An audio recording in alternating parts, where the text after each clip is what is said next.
Le gaspillage alimentaire est l'affaire de tous, et pas simplement celle des consommateurs.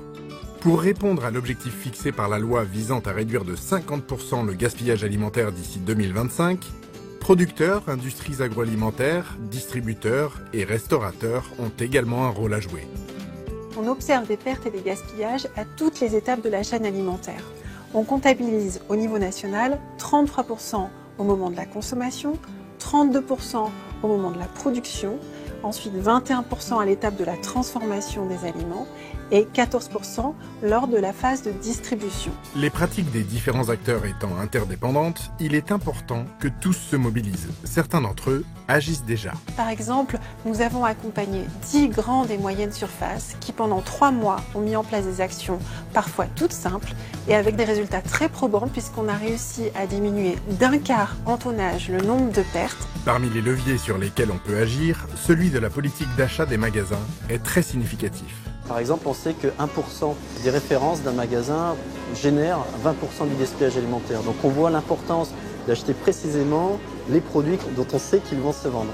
Par ailleurs, mettre en valeur certains produits au travers d'une zone promotionnelle peut également faire la différence. C'est le cas par exemple pour les denrées dont la date de péremption est relativement courte. Faire une zone dédiée pour ça permet à la fois pour le client de plus facilement identifier ces produits, donc de les acheter, mais aussi pour le salarié du magasin, le chef de rayon, qui sait qu'il a un endroit facile pour ça, et ça va déclencher un réflexe naturel chez lui de penser à cette technique-là de vente.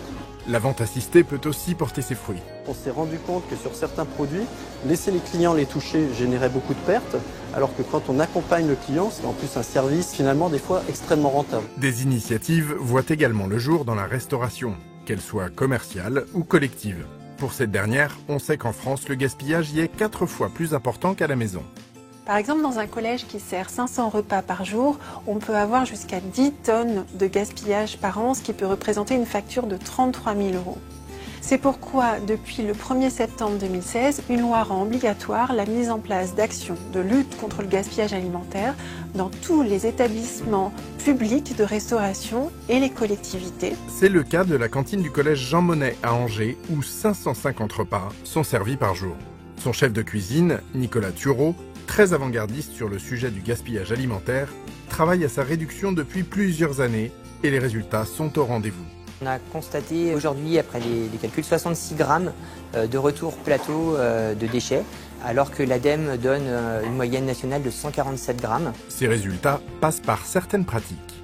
On a commencé par l'approvisionnement local et bio des produits. On a fait donc aussi les cuissons évolutives, donc en fait où on cuit les viandes par exemple beaucoup plus longtemps, mais beaucoup moins fort en température de cuisson, ce qui fait qu'on a beaucoup moins de pertes à la cuisson. On achète moins de marchandises et ce qui fait beaucoup moins de déchets au final. Le pain est un aliment assez symbolique car souvent pris par défaut et en fonction du repas pas forcément consommé. Pour éviter cela, on est repassé sur du pain qu'on coupe nous-mêmes et on a aussi changé le positionnement du pain, c'est-à-dire qu'on l'a mis en fin de chaîne de self, ce qui permet vraiment de prendre le pain en fonction de ce qu'on a pris dans le plateau.